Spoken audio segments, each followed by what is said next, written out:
નજર કરીએ ન્યૂઝ પર તો રાજકોટમાં સંદેશ ન્યૂઝના અહેવાલની અસર જોવા મળી। જય કિશન સ્કૂલનો જે અહેવાલ દર્શાવવામાં આવ્યો હતો તે અહેવાલને લઈને હવે ગેરકાયદે સ્કૂલ અને જિલ્લા શિક્ષણ અધિકારીની ટીમ સ્કૂલ પર પહોંચી છે। શિક્ષણ અધિકારીઓ દ્વારા તપાસ શરૂ કરી દેવામાં આવી છે।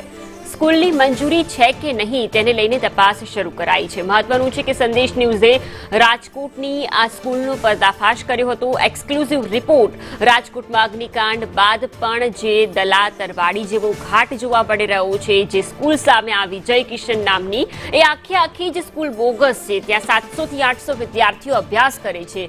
ન સ્કૂલ ચલાવવાની પરવાનગી છે, ન બીયુ પરમિશન છે, ન તો ફાયર એનઓસી।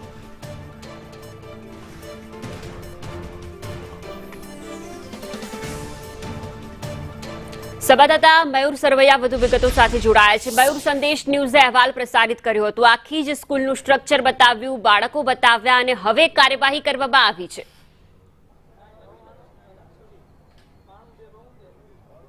બિલકુલ, જે સંદેશ ન્યૂઝ દ્વારા જે આજે સવારે પર્દાફાશ કરવામાં આવ્યો હતો જે સ્કૂલનો તે ગેરકાયદેસર સ્કૂલ જે છે તેમની અંદર હવે શિક્ષણ વિભાગ જે છે તે જાગ્યું છે અને જિલ્લા શિક્ષણ અધિકારીની ટીમ જે છે તે અત્યારે અહીંયા 3 લોકોની ટીમ અત્યારે તપાસ માટે પહોંચી છે। કારણ કે સૌથી મોટી વાત તો એ કહી શકાય કે જે સ્કૂલ પાસે બાંધકામની પરમિશન નથી, ફાયર એનઓસીની પરમિશન નથી, તેમની પાસે શિક્ષણ એટલે કે અહીંયા જે બાળકોને ભણાવવા માટેની, અભ્યાસ કરવા માટેની પરમિશન છે કે નહીં તેમને લઈને અત્યારે તપાસ કરવામાં આવી રહી છે। તો સાથે સાથે કોર્પોરેશનના અધિકારીઓ જે છે તેમના દ્વારા પણ અત્યારે જે નોટિસ જે છે તે ઇસ્યુ કરવામાં આવી છે। આ જે ગેરકાયદેસર બાંધકામ કરવામાં આવ્યું છે તેમની અંદર વીજ કનેક્શન અને નળ કનેક્શન કાપવાનું જે નોટિસ જે છે તે ઇન્સ્પેક્શન કરવામાં આવ્યું હતું ને તેમના દ્વારા હવે કોર્પોરેશન પણ સફાળું જાગી ઉઠ્યું છે। સવારે સંદેશ ન્યૂઝ દ્વારા આ સ્કૂલનો પર્દાફાશ કરવામાં આવ્યો હતો। 600 થી પણ વધારે વિદ્યાર્થી કદાચ આ સ્કૂલની અંદર ભણી રહ્યા છે અને ક્યાંક ને ક્યાંક મોતનું જોખમ તેના પર અત્યારે જોખમાઈ રહ્યું છે। કારણ કે કોઈ પણ પ્રકારની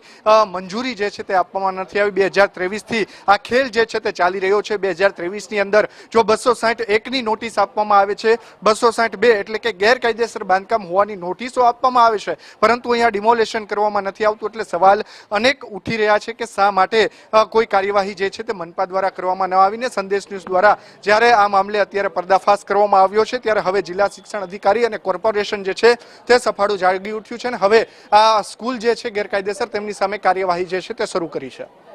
બિલકુલ મયુર, આભાર તમામ વિગતો બદલ।